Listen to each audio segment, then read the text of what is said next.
it's Em, here to discuss The Philosopher's Flight by Tom Miller. This is the first in a duology, I think, and it inhabits a very specific and interesting place. So I am not a big epic fantasy person. Like, I don't like to read epic fantasy, often because they're all kind of the same. I went through that phase where I read, The Wheel of Time and Lord of the Rings and all those things, but then they all just kind of felt samey. I got over that. Like, they're a lot of work keeping track of characters and places and weird languages and whatever, different types of creatures and, whatnot. So I don't read epic fantasy, and this isn't epic fantasy in that way, but it is fantastical. It is a alternate history, I guess, set primarily in 1917 and 1918, so World War I, in a world where women, known as philosophers, have basically magical powers, but it's all rooted in science. So they are able to, what they call smoke carving, which is where they can solidify smoke and do things with it. They do these sigilry, which is where, if you know what a sigil is, where you draw a symbol and it has some kind of power associated with it. They can hover, but this is done with a mixture of powders that do all this stuff. It's all got a scientific root. Their version of text messaging is these sand boxes, for lack of a better word, where you write the sigil for the person and you make your message, and then you write the sigil for send and whatnot. So it's very intricate to a degree, and the world building therefore was very, very interesting. And then because I tend to like historical fiction, and because I like fantasy that's rooted in a world I know and understand already, it kind of ticked the boxes for me in those ways. Now, the story is about Robert Weeks. He is the son of a philosopher, and he's able to hover, which is something men aren't supposed to be able to do. There is a lot of the kind of sense of reverse sexism in this book, that it kind of explores what it would be like in a world where women were kind of in charge, at least in this arena, in this particular thing. They have the power and they make the decisions, and they have their own military corps and all this stuff. And Robert wants to join rescue and evacuation, which is the corps of hoverers that go in, to war and rescue the wounded behind the lines.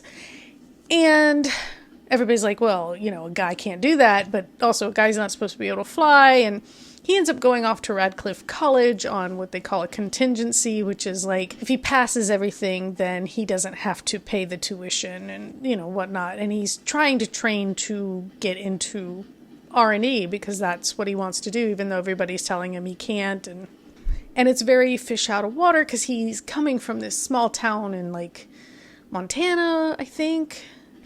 He's going, to Boston, Cambridge. So he's this, country mouse in the city.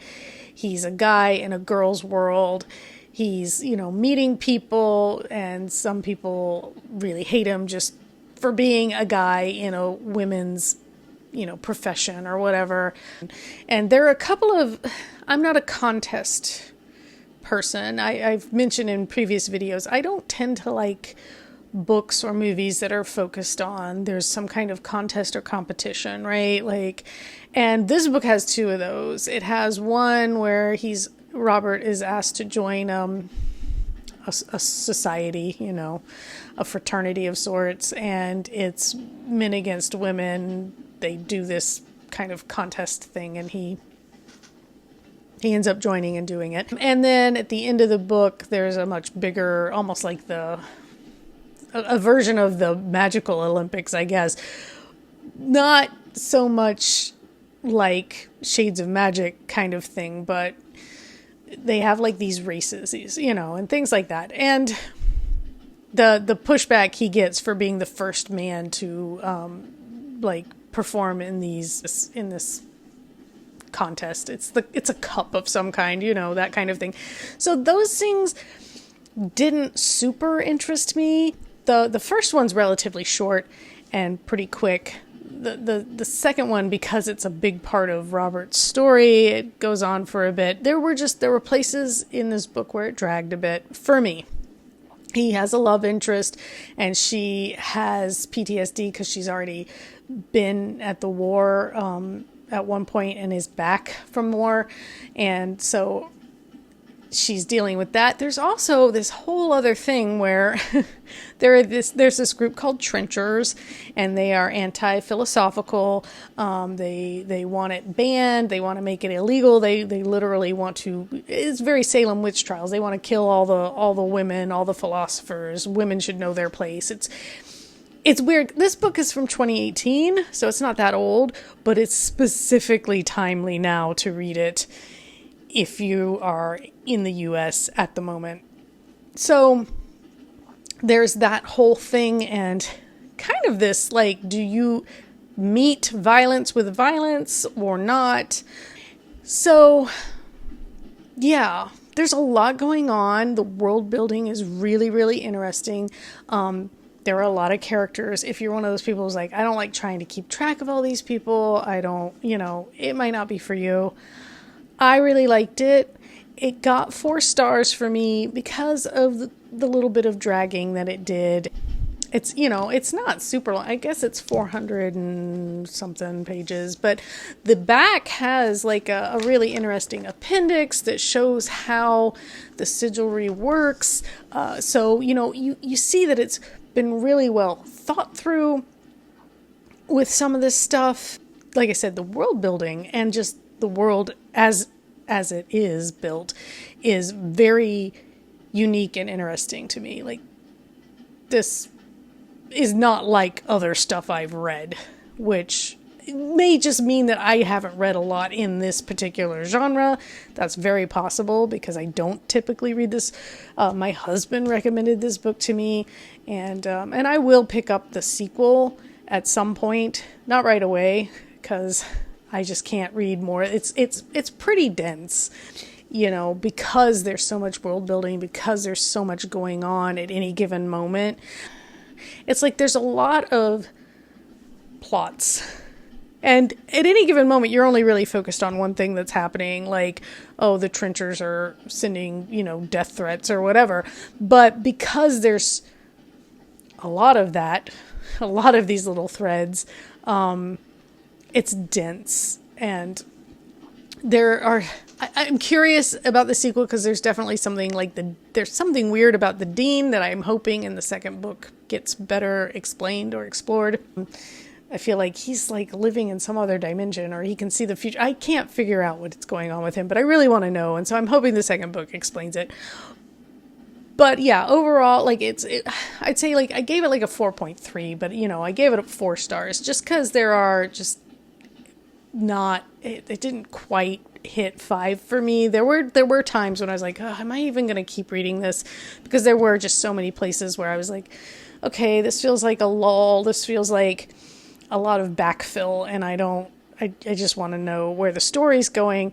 And the overall story is Robert going away to school and trying to get into R&E and all of these obstacles and challenges that he's facing, and his love life and other relationships that he's forming, and you just kind of standing up to the adversity of being a man in a woman's world, as it were, which, yeah, I found interesting. I would not have heard of this book if my husband had not mentioned it. It is not first of all, the name Tom Miller is pretty generic, so that wouldn't necessarily have stuck in my head. This book, I don't know if it ever got any marketing. Like I said, it's from 2018, so I assume the sequel's from 2019 or 2020. So it's not that old, but somehow it just was not on my radar at all. But yeah, I would recommend it to people who might find any of those things interesting, even just as an example of really intricate magic system building, because I have to admit, there were times where he's like explaining, like, using silver nitrate for this and blah, blah for that. And I was like, yeah, I'm going to take your word for it. I don't know. I probably didn't need that level of detail, but it's really impressive the amount of detail that went into creating this magic system of sigilry and hovering. And they've got like these, bags that they have to carry that have the powder, and they have to like let out a certain amount of powder at any given time because they have to draw the sigils in the air to keep themselves in the air. It's pretty complex. If you don't want something that complex, then you can do like I did and just kind of read it, skim it, and go, okay, I'm going to take your word for it. I'm going to take your word for it that they can do this and that this works somehow. But overall, it was good, and like I said, unique, and I will read the second one at some point, either later this year or early next year. I don't know how big a break I'm going to need. I've got so many other library books that I need to get through and return before I can even think about checking out another book. My library will not let me until I return these books, but also like I've got a huge stack of books that I own that are waiting for me as well, so I'll cleanse my palate a bit and then probably pick up. The second book is called The Philosopher's War. Spoiler, I guess, in the title, but it's different. And I kind of want to spread the word about it because, like I said, I hadn't heard of it. I don't know if anybody had heard of this. I don't know how my husband heard about it. I think it was maybe recommended. He does audiobooks, so maybe it was like it popped up, was recommended for him or something. But yeah. If you happen to have read The Philosopher's Flight, let me know your thoughts about it, or if you know of other books kind of like this. Like I said, it ticks the historical fiction, but yet, magical realism, I guess, or like the magic, it's rooted in a known world, like it's our world, but magical, and it's got this intricate stuff going on. I don't know. It worked for me, and a lot of times books like this that get recommended to me do not. So I'm always pleased when I find one that does. I'm like, oh, okay. So there can be books like this that I enjoy. They're just few and far between, as far as I know. But if you know of anything, please let me know. And until next time, take care.